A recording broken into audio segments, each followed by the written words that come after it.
L'Amazonie est brûlée, coupée. Si on la laisse disparaître, l'humanité ne survivra pas. Il faut replanter l'Amazonie.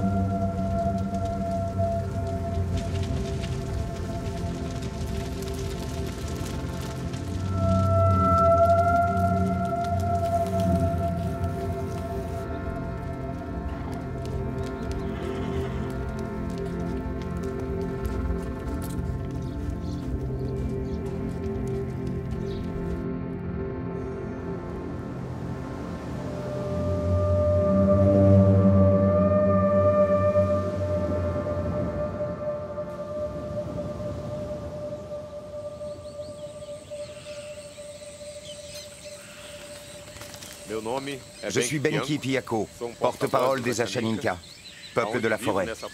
Nous vivons depuis des millénaires dans la forêt amazonienne, qui est aujourd'hui en danger. Au Brésil et dans l'état de l'Acre, l'Amazonie est menacée par de nombreux projets de développement.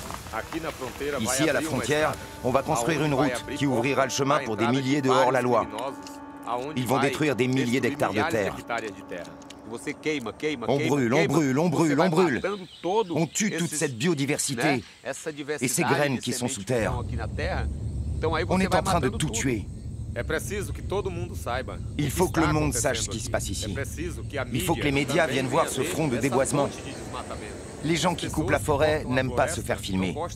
Des journalistes se sont fait tuer à cause de ça.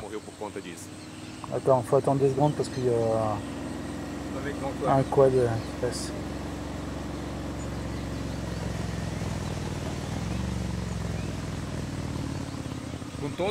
Avec d'autres gardiens de la forêt, nous montrons la réalité de ce qui arrive à notre Amazonie.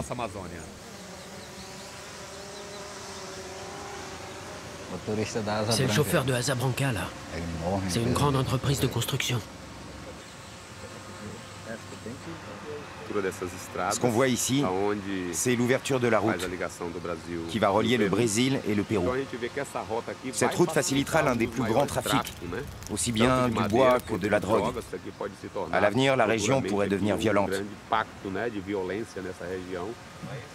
On est ici à la frontière de la réserve des Puyanawa. Il y a une limite prescrite par la loi. Il doit y avoir une zone de protection d'au moins 50 km. Et on ne voit rien de tout ça. Ça va traverser les terres autochtones de tribus isolées. Les gens pensent que la route rapportera de l'argent. Ils pensent qu'il s'agit d'une forme de développement. Mais les peuples autochtones, les dirigeants autochtones sont conscients que c'est une illusion, que cette stratégie n'est pas durable. Cette route va toucher le centre de notre village sacré. Ce sont nos origines, là où nous sommes nés. Les terres d'Amazonie ne sont pas toutes reconnues comme étant celles des autochtones. Il est très difficile de savoir à qui elles appartiennent. L'idée de Benki est de revendiquer légalement le plus de terres possible, ou d'en acheter pour protéger la forêt et la replanter quand elle a disparu. Aujourd'hui, on arrive à un moment où on se doit d'attirer l'attention du monde, d'alerter les autorités responsables en se servant d'Internet. C'est pour réveiller ces responsabilités qu'on est ici, pour montrer tout ça. Il y a 3 ans, un vélo ne passait pas. T'as mesuré ce point? Ce trajet, on va l'enregistrer. On le mettra sur YouTube. Nous sommes ici en train de créer une résistance.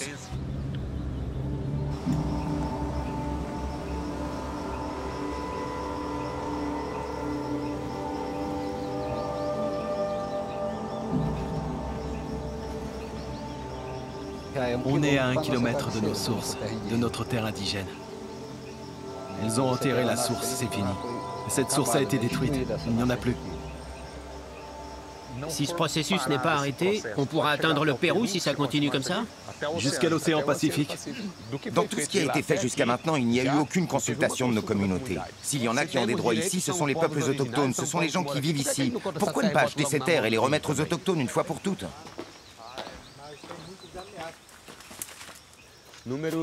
Numéro 16. Voilà, prêt à mourir.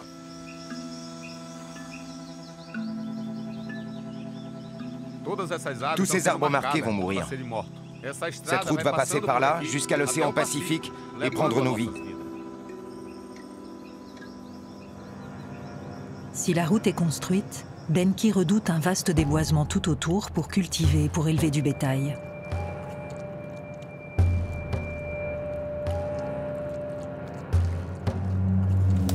« 80% de la déforestation en Amazonie est liée à l'implantation d'élevages bovins. Le reste est voué à l'agriculture, dont celle du soja qui nourrit poulets, cochons et vaches en Europe. Les centaines d'orpailleurs clandestins qui remontent chaque année les cours d'eau vers les 3000 mines d'or dispersées dans la forêt participent aussi à déboiser et à souiller l'Amazonie. Ce projet de route transfrontalière ne doit pas avoir le jour. Je vais souvent au Pérou pour établir des alliances entre les Achaninka, pour faire face ensemble.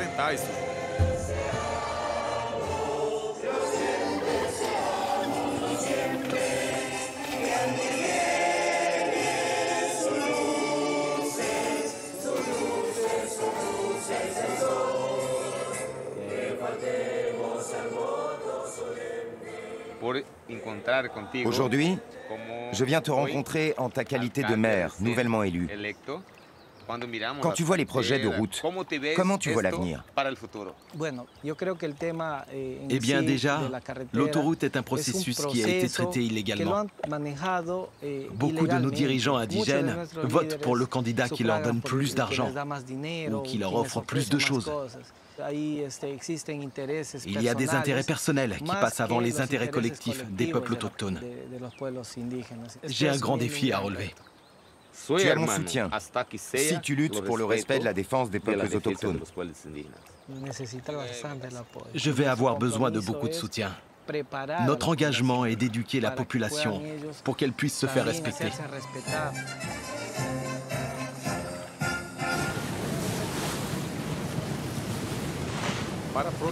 Pour protéger et replanter la forêt, il faut s'unir. L'union de mon père et ma mère, ce mélange de cultures, a été important. Mon père, Antonio, est chef Achaninka. Titi, ma mère, vient d'une famille de récoltants de caoutchouc. Cette union m'a formé à la lutte. La mère de Benki a reçu des menaces de mort des membres de sa communauté, car elle apprenait aux Achaninka à se défendre contre eux, à revendiquer des terres prises plus ou moins illégalement par des seringueros ou des fermiers. Elle a toujours fait face et m'a appris tout ça. En famille, nous avons chassé les dévastateurs de notre territoire. On a aussi participé à des opérations avec l'armée pour repousser les trafiquants venus du Pérou voisin. On a appris à filmer et on a équipé notre village avec Internet pour révéler tout ça au monde entier. Moi aussi, j'ai reçu des menaces et j'ai été blessé par des armes. Eu disse assim, será que minha cabeça tá torada? Mas a gente tá bem, mãe. Pode deixar, eu acho que nós nascemos para isso. A vida da gente é essa. Je fais venir une équipe de tournage au village à Piucha pour rendre visite à mes parents. Il faut qu'on soit prudent, à cause de la loi de l'ancien président qui empêche de filmer.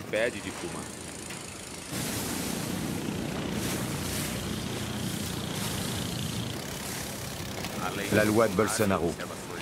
Elle a fait semblant de préserver les peuples autochtones car elle interdit l'entrée d'étrangers, mais c'est pour cacher toute une invasion derrière. Elle a laissé entrer les orpailleurs et les bûcherons.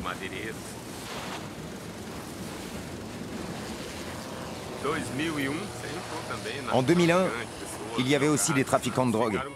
Et ils étaient très en colère, parce qu'on les empêchait de gagner leur vie. On n'a jamais accepté qu'ils passent par nos terres. Donc s'ils nous tuaient, le chemin serait libre. On a frappé, battu, saisi les armes, jeté les armes, cassé les armes. Ils ont fui et sont partis. De nos jours, c'est plus détendu. Ici, avant, c'était profond. Et là, regarde, tout est sec. Toute cette zone était sous l'eau.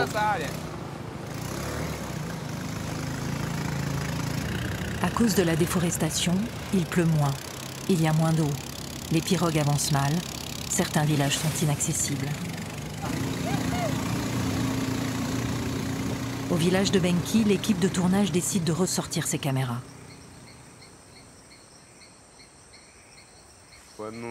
Quand je vivais ici, j'ai planté. Voici 50 hectares de terre plantée, que des fruits. Tu vois ça? C'est l'avocat. Les gens n'en peuvent plus des avocats, tellement il y en a. Il y a du cèdre, de la mangue et du palmier pêche.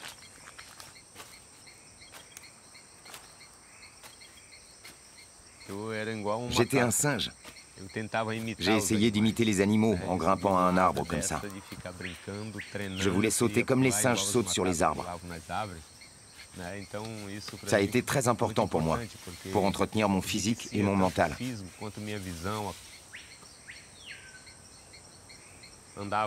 J'ai passé des jours et des jours au milieu de la forêt avec nos anciens, à apprendre à imiter les animaux, à chanter comme des animaux. Pour moi, aujourd'hui, la forêt, c'est au-delà de l'école. C'est mon meilleur moyen de subsistance et d'équilibre, de médecine. C'est une maison de grande sagesse que les hommes ont besoin de connaître. Aujourd'hui, on apprend à être de grands leaders, de grands guerriers pour se défendre. Un guerrier n'est pas celui qui tue, c'est celui qui affiche sa présence. Ça nous a apporté du courage de voir notre mère risquer sa vie pour défendre les droits de notre peuple avec dignité.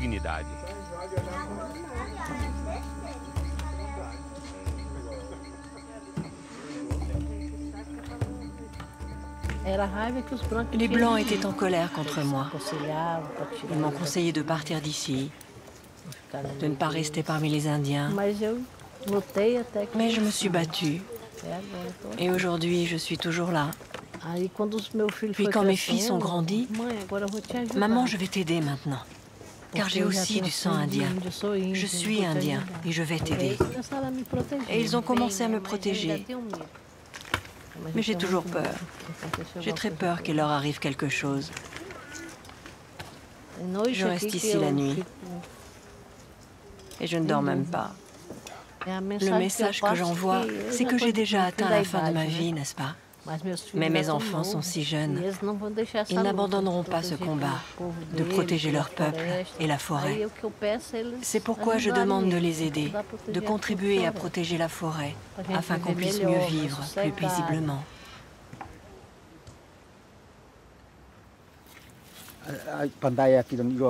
Si on n'est pas lié à la spiritualité, on aura moins de force pour se défendre. C'est le combat qu'on mène aujourd'hui.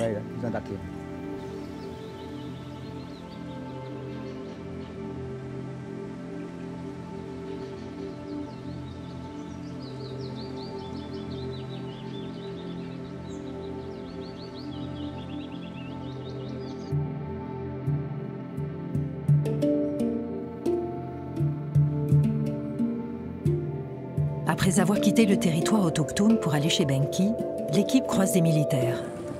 L'armée s'est installée sur la zone frontalière pour empêcher les intrusions venues de l'extérieur.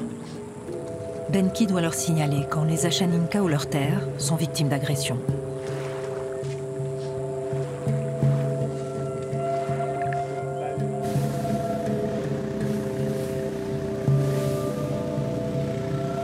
Benki habite à 3 heures de pirogue de chez ses parents. Il veut proposer une vie alternative en face de la ville de Maréchal Thaumaturgo.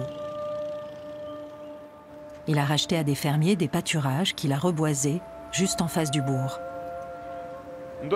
En 2004, j'ai pris le poste de secrétaire à l'environnement à la mairie afin de transmettre les connaissances du peuple Ashaninka et aussi de travailler avec l'ensemble de la population pour qu'elle apprenne à survivre avec la nature. Benki a fait construire tous ces bâtiments et cette maison bateau pour l'institut qu'il a fondé, Yorenka Tassorensi. Ce bateau est un symbole de notre histoire et de la vie du peuple Ashaninka. C'est un bateau qui navigue dans l'univers, qui apporte la sagesse et les connaissances du monde spirituel. Ce jaguar, pour nous, c'est Kaninare, un jaguar qui représente l'esprit des guérisseurs. Il représente l'énergie spirituelle.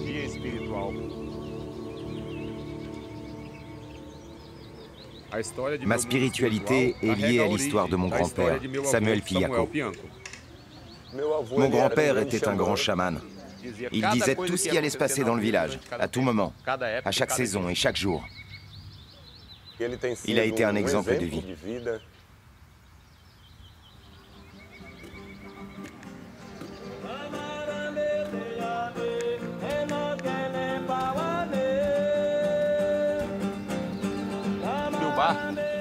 Mon bateau accueille des personnes du monde entier. Des personnes qui viennent avec bon cœur, avec de bons sentiments, pour multiplier un rêve.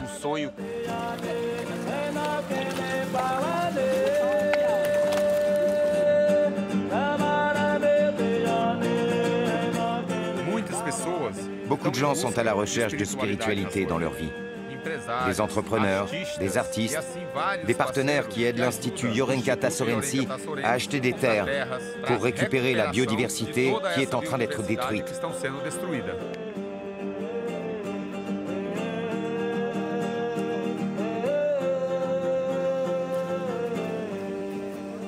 Le cœur de Jõerenkätä Sorensi, c'est cette pépinière.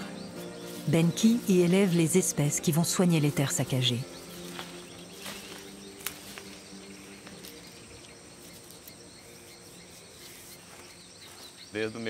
Je plante depuis l'âge de 5 ans. Mes grands-parents, mes parents ont toujours planté. J'ai donc appris de chacun d'eux.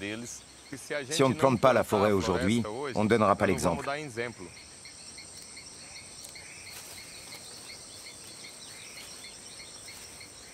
Hier, j'en ai mangé quelques-uns, j'en ai mangé 10. Tu les as plantés?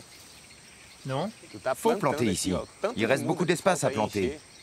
Tu manges un fruit, tu laves ce qui reste, tu plantes. Quand je vois tous les plants ici en train de mourir, tu peux regarder sous les racines et y mettre un doigt, regarde. C'est qu'un trou, regarde. Oh, c'est pour ça qu'ils sont morts alors. C'est parce que la racine est dans le vide à l'intérieur. Comment l'arbre va-t-il être attaché et ses racines prendre vers le bas? La racine est sèche en dessous.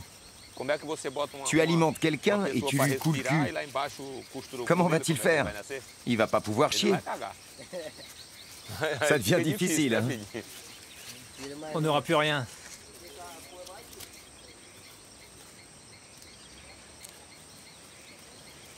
Lorsqu'on dit qu'on veut changer la planète, je n'ai pas à attendre que l'autre le fasse. Je le fais.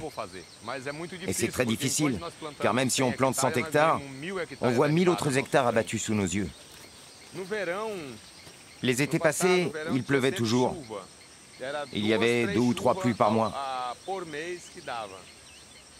Cette année, on a eu plus de 3 mois sans pluie. Il y a même des endroits où il n'y a plus de forêt, où il n'y a que du pâturage complètement sec, où on n'arrive même plus à creuser avec une houe. Cet arbre, c'est de l'Inga. C'est l'un des arbres les plus importants que j'ai. Le plus important de toute l'histoire de l'agroforesterie ici. En plus d'apporter de l'azote à la terre, il travaille à la fois sur la régénération de la terre et sur le recouvrement de la terre, très rapidement. C'est tombé.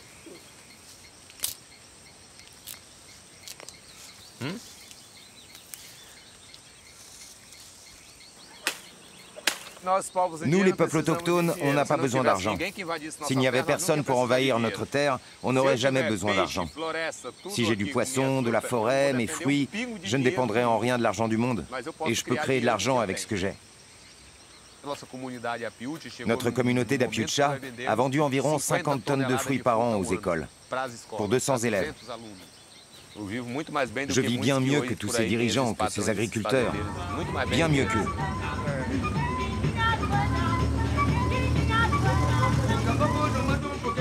De là, depuis notre maison, on a tout planté ici. À l'avenir, ce sera une forêt. Je pense qu'il y a plus de 200 hectares déjà plantés. Je ne sais pas si je vais en planter plus, mais je vais moins en acheter pour laisser les choses pousser naturellement. On va acheter les graines. Je vieillis, je m'affaiblis.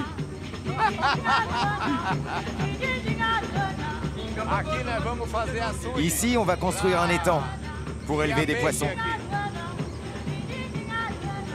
Partout là, ce sont des plants d'açaï.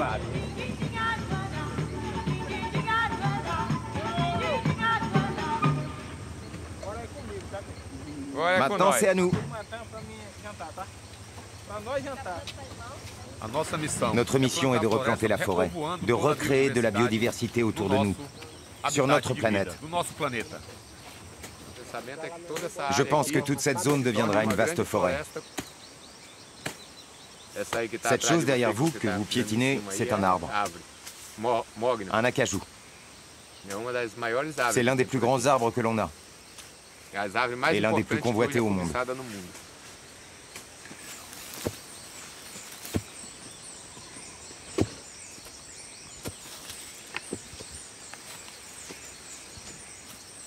Ici, on a planté de la canne à sucre, planté plein de fruits.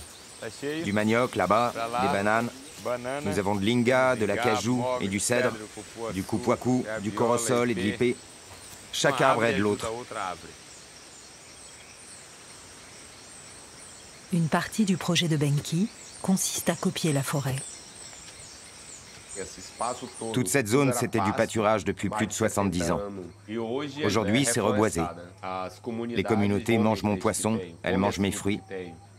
Et aujourd'hui, à Yorenkat, à Sorensi, c'est ce qu'on fait. Notre projet est d'y planter au moins 10 millions d'arbres. On en a environ 3,5 millions déjà plantés. Pour moi, c'est un bonheur, cette transformation, qui a vraiment touché beaucoup de personnes. Et quand on touche les gens, on transforme également les gens. On espère donc que tout ça puisse devenir une grande université verte. C'est mon rêve. Sur d'autres photos, le célèbre photographe Salgado montre une reforestation réussie chez lui au Brésil. Notre espoir est de donner la preuve que c'est faisable. Il me reste encore du temps. Le feu, Benki! Il y a du feu derrière là-bas! Est-ce que Zemaria est par là? Dites-lui que je suis revenu ici, que le feu se propage dans la forêt derrière la maison, pas très loin du petit chemin. C'est des gens qui ont mis le feu à un champ. Amène les gars qui sont là avec toi, tous ceux qui sont dans le coin.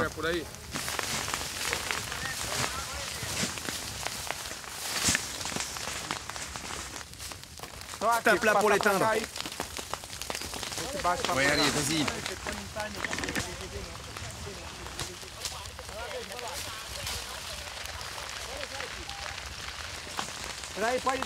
Par là, tu peux laisser. Regarde. Regarde de ce côté-ci. Il y a cette termitière qui brûle ici. Regarde.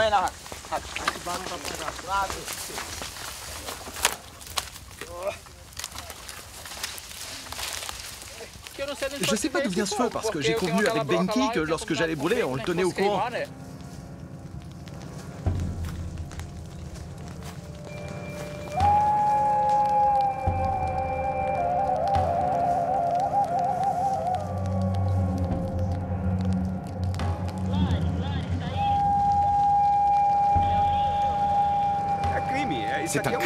C'est un crime ça.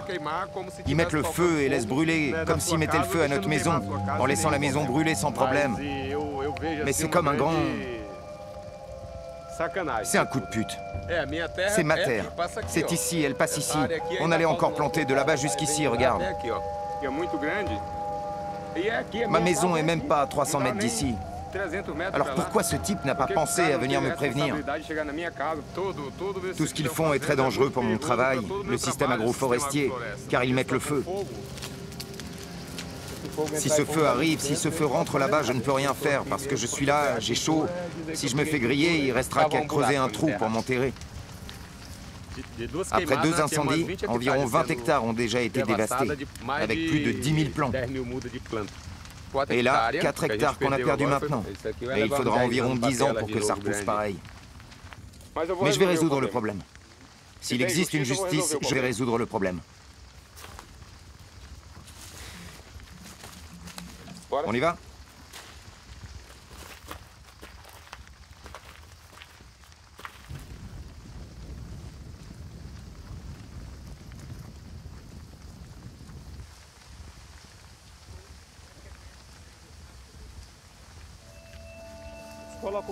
Ils mettent le feu pour brûler de l'herbe, pour faire repousser de l'herbe, pour avoir une meilleure herbe pour leur bétail. Ils sont trop feignants pour labourer, c'est plus facile pour eux, ils labourent pas. Là, le Samaoma, le grand arbre, là, ils l'ont tué, le feu, voilà, il est mort. La Samaoma est un arbre sacré, c'est notre mère. Elle est une grande porte. C'est l'escalier vers le ciel. Elle nous dévoile le monde des esprits, de la terre, de la forêt, de tout l'univers. Si je me trompe, si j'ai fait quelque chose sur vos terres, je suis désolé. À l'instant, quand je suis venu allumer le feu, il y avait une corde tendue en travers. Et si j'enfreins la loi, c'est parce que je suis pas au courant. Oh, ça va poser problème, mec. Il n'y a pas que ce feu comme problème.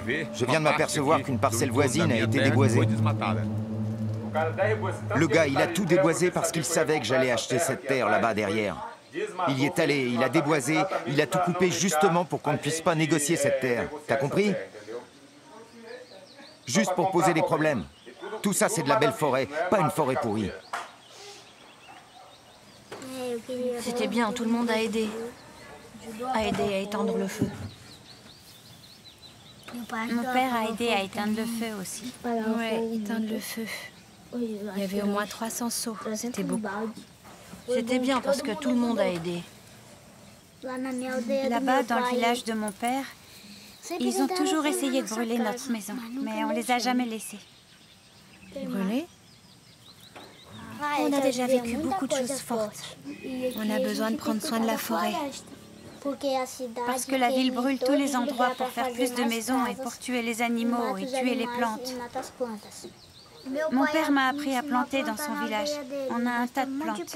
Ils ont tout brûlé, sauf que nous, on a planté plus. Celui qui m'a appris à planter, c'est Benki. Si on prenait les plantes, les semis, si on allait planter pour reconstruire tout à nouveau. Tout à nouveau.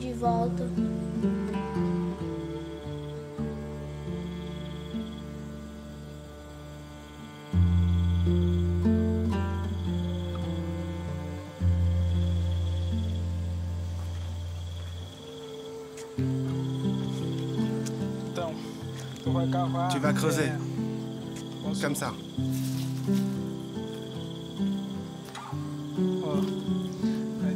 Donc, vous aurez une base de 3 mètres. Tu plantes du coupe-poissou, puis tu plantes la saille. Il faut planter rapidement. La pluie arrive. Alors allons-y.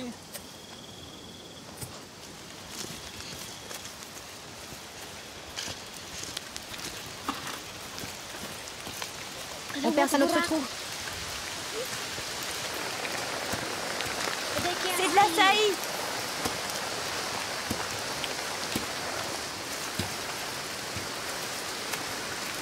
Va chercher l'autre, Amaro. Oh non. Allez.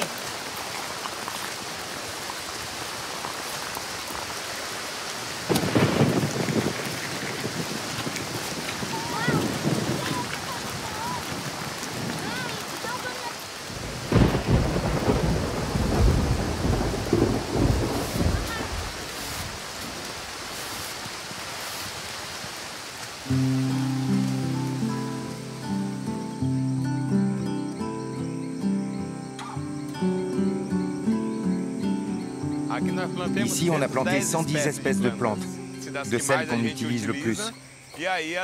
Et puis les autres viennent des oiseaux, du vent. C'est ainsi qu'on redonne vie à la forêt. On a donc une très grande diversité d'espèces de fruits qui produisent naturellement. Celui-là, c'est de la saillie. Tout ce qu'on a planté, ça nous nourrit. À Yorenka, on est autonome.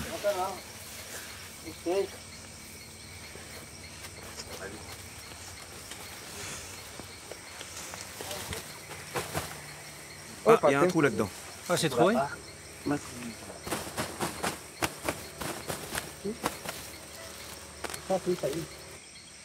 Mec, on en a renversé pas mal. Ici, il y en a plus d'1 litre qu'on a renversé, non? Et il y en a encore à prendre là-bas.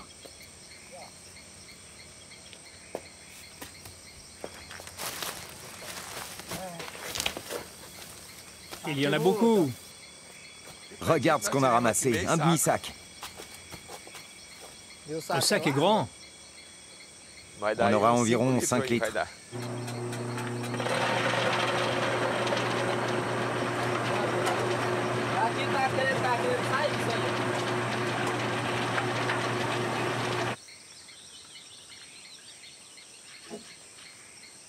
Mon gars, c'est le meilleur açaï du monde.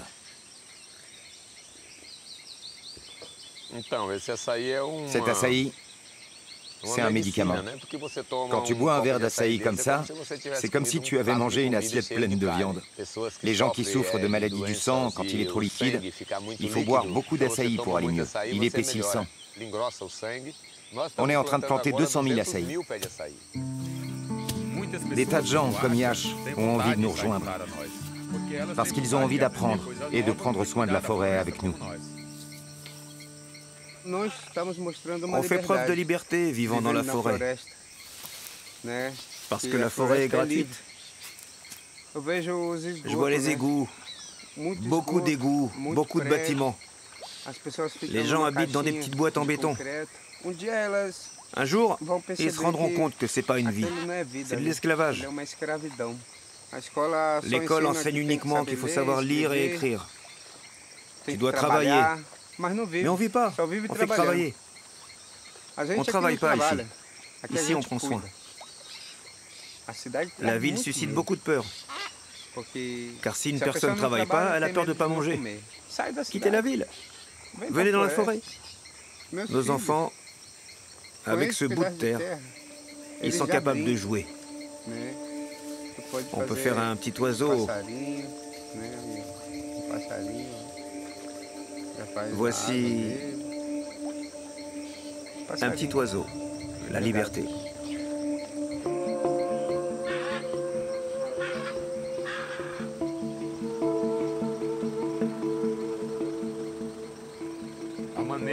Notre façon de voir le monde n'est pas la même que celle des Occidentaux.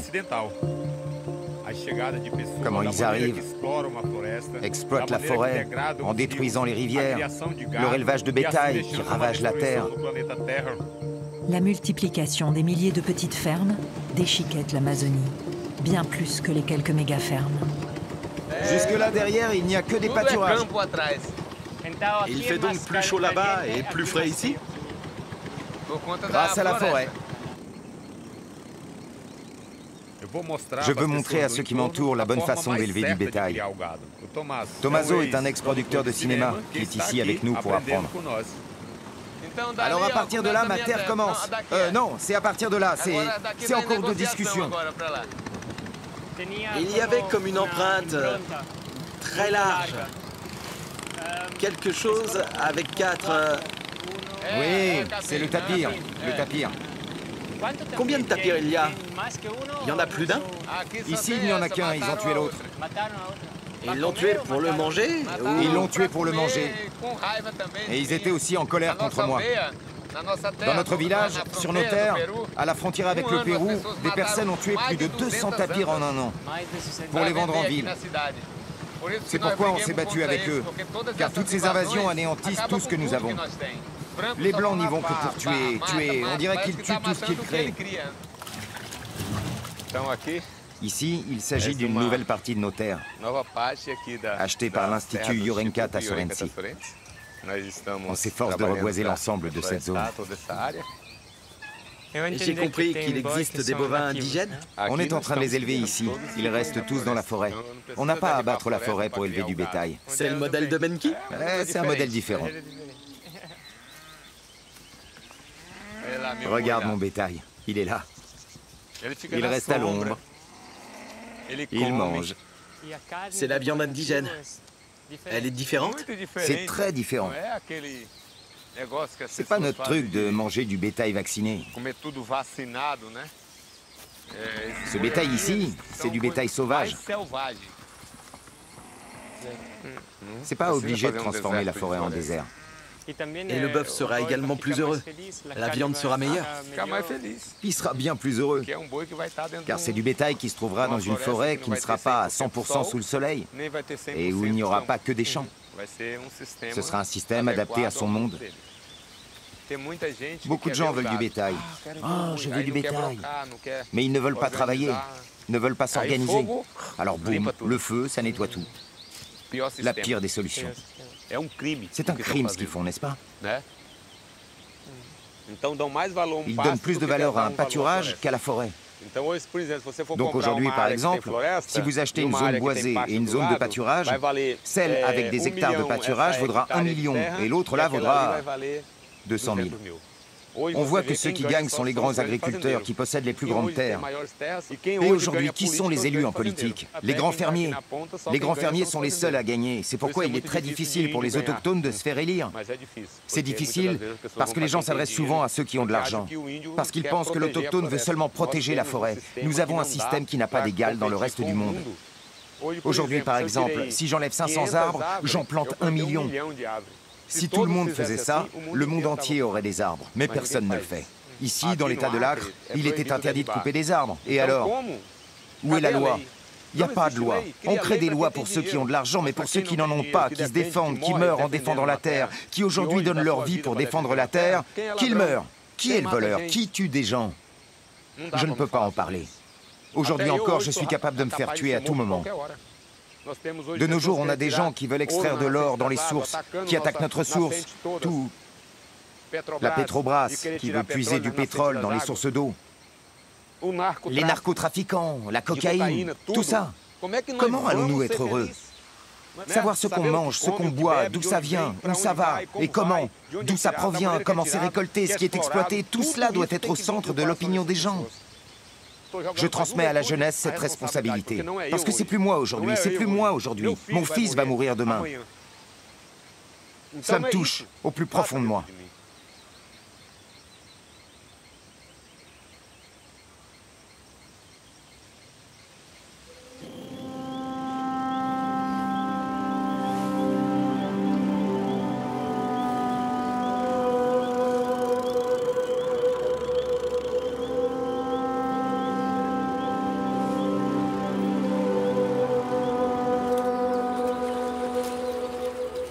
Je sais que je ne peux pas combattre seul. On a invité plus de 500 leaders et les médias à la conférence de l'ayahuasca. On s'est rassemblés autour d'une force sacrée, des connaissances des peuples.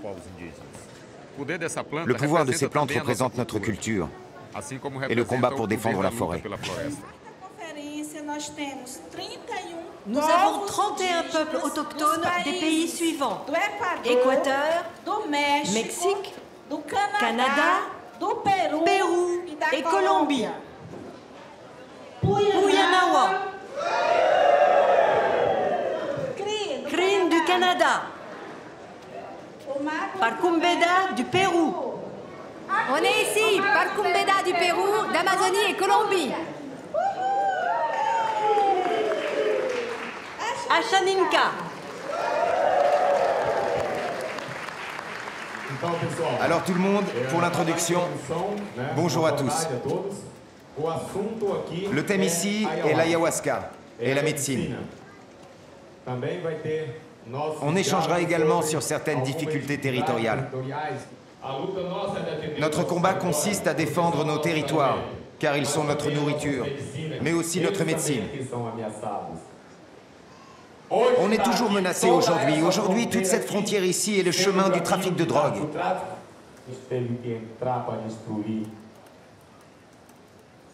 On a détruit plusieurs pistes d'atterrissage situées à la frontière, aux côtés de l'armée et de la police fédérale, pour qu'on puisse avoir la paix. 4 de nos dirigeants importants ont été assassinés par balle. Il faut agir. Créons un conseil, afin qu'on puisse clamer ça au monde entier, avec nos avocats, ici, ceux de l'État d'Acre, des avocats aussi de l'ONU. Chacun de ceux qui sont ici est un guerrier. J'aimerais que chacun lance un cri de combat. C'est une lutte qui appartient à tous et non à un seul.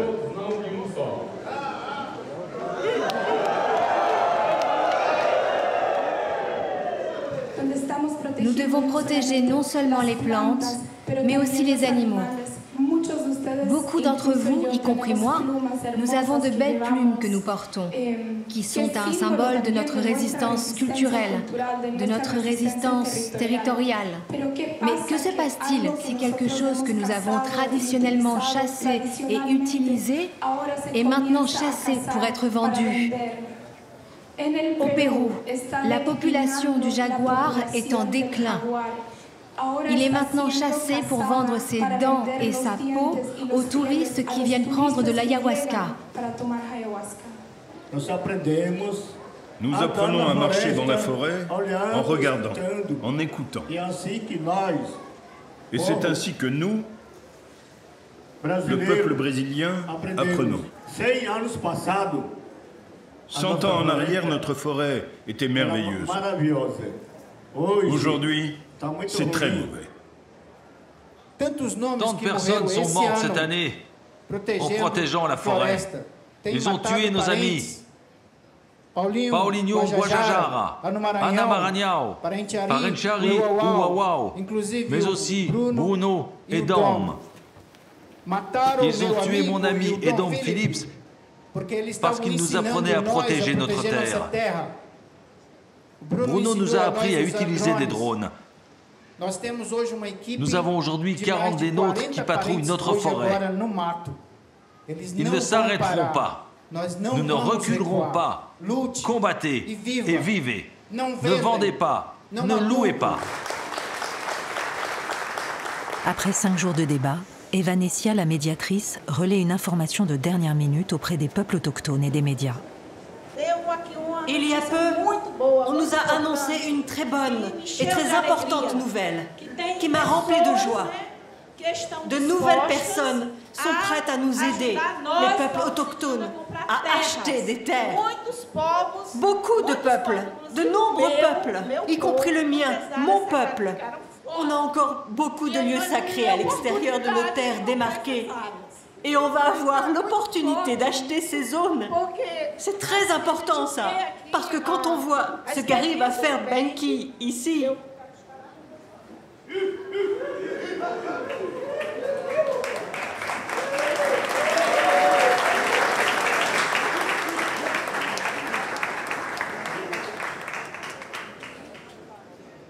la liane qui a fabriqué cette boisson qui se trouve ici, dans ce broc, c'est la liane que mon grand-père utilisait.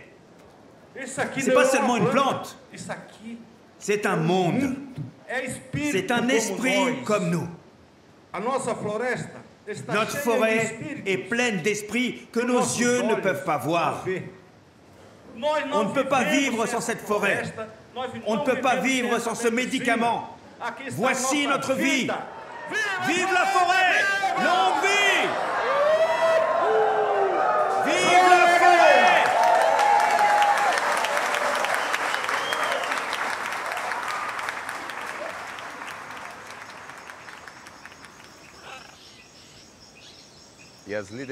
En tant que chef spirituel, nous travaillons avec l'idée d'entrevoir un autre modèle de vie pour le monde. C'est l'espérance de cette réunion d'ayahuasca. Nous constatons que personne ne prend la peine de planter et que le réchauffement l'emporte sur nous. Cette conférence permet aussi à tous les grands leaders de parler avec les médias au pied des dernières Samaú massacrées et d'alerter sur les récents bouleversements en Amazonie. Le Brésil a une grande part de responsabilité. Mais une autre partie, disons, c'est à la communauté internationale qui achète des produits provenant de la zone de déforestation. C'est une situation cynique.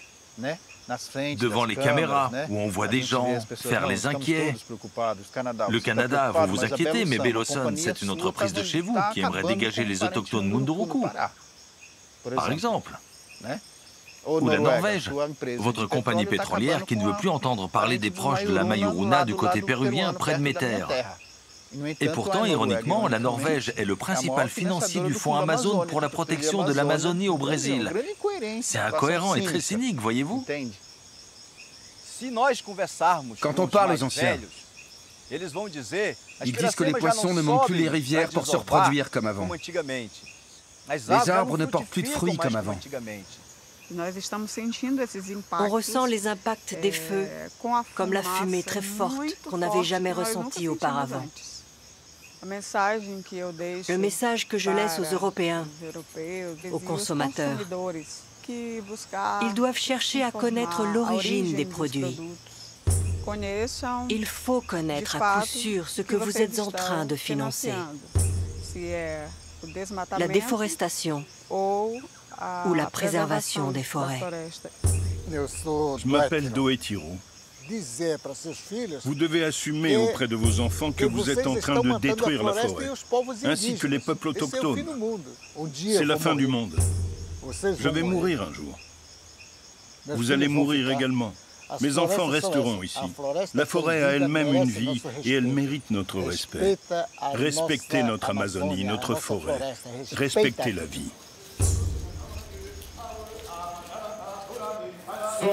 Nous sommes les gardiens d'une histoire. Nous sommes les plus grands gardiens de toute la biodiversité de la planète.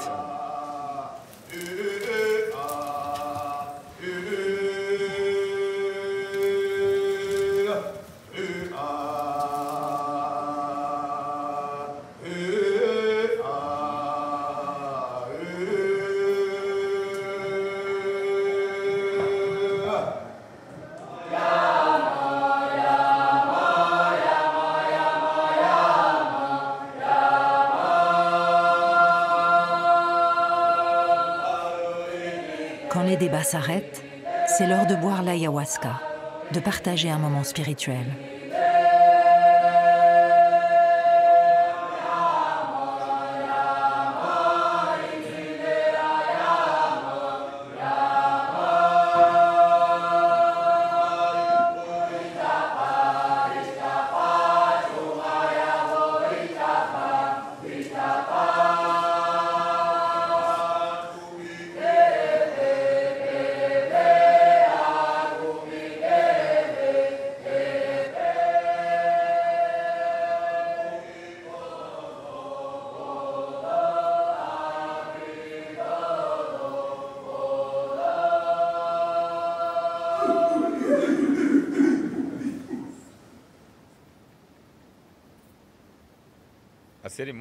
La cérémonie va durer toute la nuit, sous le clair de lune.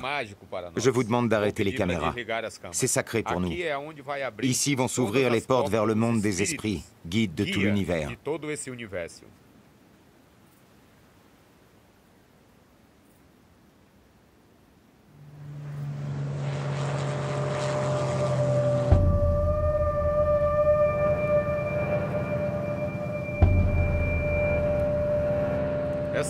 On a tous beaucoup appris avec cette conférence.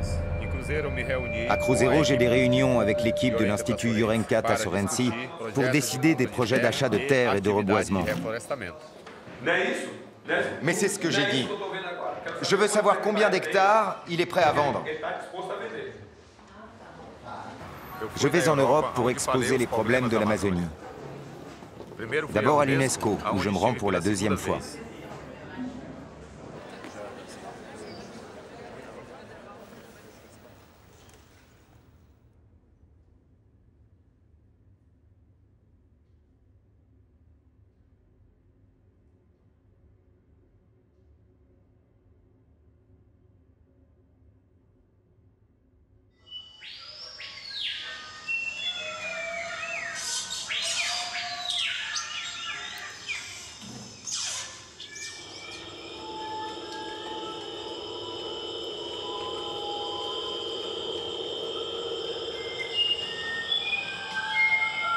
Benki interpelle Carrefour, qui selon une ONG serait impliqué dans la déforestation via le bétail vendu dans ses magasins au Brésil.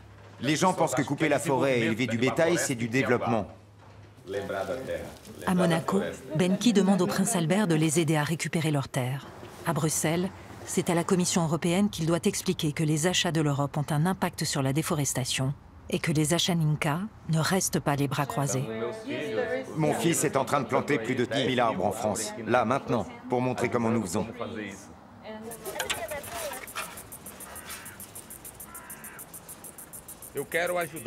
Je veux inciter les jeunes à replanter la planète selon nos principes, pour prendre soin de la terre, de la forêt et de l'eau.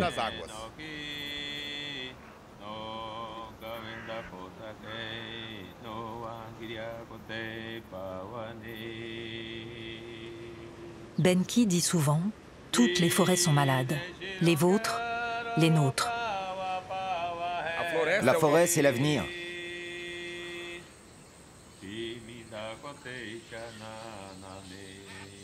En s'inspirant de la volonté de Benki de reconstituer des forêts, des millions d'arbres ont été plantés au Brésil, au Pérou, en Colombie, en Europe. On a besoin de millions de gardiens de la forêt. C'est pour ça que mon fils Raine est en train de planter en Europe aussi. Il aide une famille à planter en France. Cela peut être appliqué à des millions de gens pour pouvoir replanter la planète.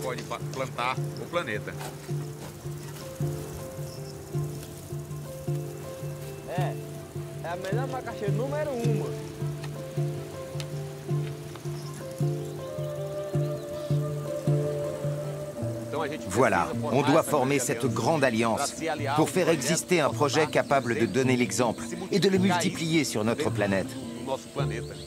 Ça, c'est le rêve de Jørgen Kata Sorensi, faire un nouveau modèle de survie pour la planète.